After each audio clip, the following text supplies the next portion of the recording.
Have you ever known, deep in your bones, that you were capable of greatness, only to feel an invisible current pulling you away from your own destiny?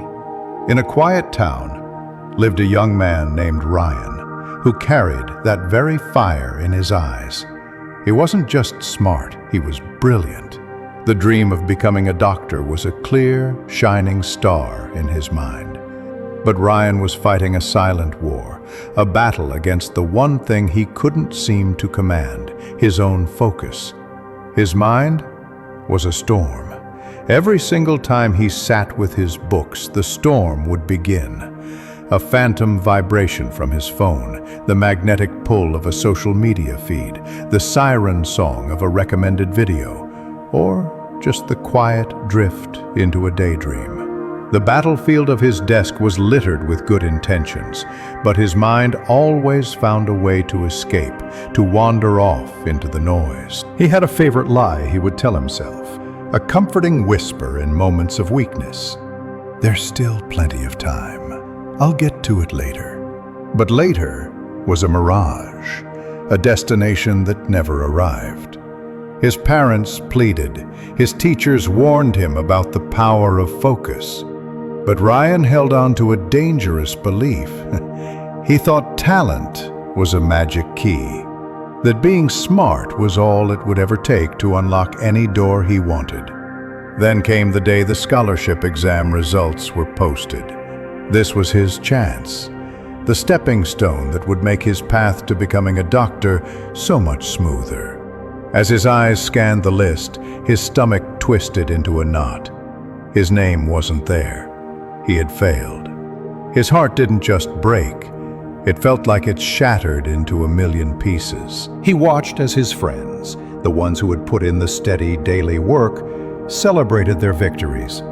The same teachers who once saw a spark in him now looked at him with a quiet, heavy disappointment that felt worse than any lecture. He saw the truth reflected in their eyes, wasted potential. That evening, the silence in his room was deafening. Shame washed over him in cold waves. He knew with absolute certainty that it wasn't a lack of intelligence that had failed him. It was a lack of discipline. In that crushing moment of clarity, he understood. Talent without discipline is like a powerful engine with no steering wheel. It just spins in circles. And right then, he made a vow. He had to change. His search led him to a man who was something of a local legend, not for teaching subjects, but for forging character. Coach Miller, the school's physical education teacher, was known for his uncanny ability to instill focus and self-control in even the most restless spirits. It was said that under his guidance, scattered minds learned to find their center. Ryan found him by the track, his posture radiating a quiet strength. "Coach," Ryan began, his voice shaky, "I can't focus. When I try to study, my mind just jumps. It goes everywhere except where it needs to be. What am I doing wrong?" Coach Miller offered a small, knowing smile. "Controlling the mind is the hardest sport of all, Ryan. Come with me." He led Ryan onto the empty school field, retrieved a simple toy bow and arrow from the equipment shed, and set up a target. "Let's see your aim," the coach said. "If you can hit the center of that board, you'll show me where your focus truly lies." Ryan drew the string back, aimed, and let the arrow fly. It sailed wide, missing the target completely. "Tell me," the coach asked gently, "what were you looking at when you took the shot?" Ryan confessed. "The trees behind the target, the lines on the field, the board itself." The coach nodded slowly. "And that, right there, is the problem. You're trying to look at everything at once.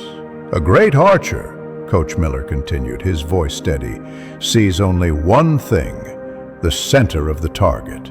Everything else fades away. Your phone, social media, your daydreams, they are the trees and the field, Ryan. They are a blur. To hit your mark in life, when it's time to study, you must see only your goal. Nothing else exists." Ryan understood the lesson, but the path felt unclear. "Coach, where do I even begin?" "I'll give you 4 simple rules," the coach said, his tone kind but firm. "Think of them as your training. 1. Command your thoughts. The second your mind wanders, you catch it, and you gently but firmly guide it back, reminding yourself, this is my time to focus. 2. Build a fortress of routine. Create a schedule for study, for rest, for play. Your brain craves structure. Give it one, and it will learn to obey. 3. Starve your distractions. Your phone, the TV, the apps that steal your minutes, they are thieves of your future.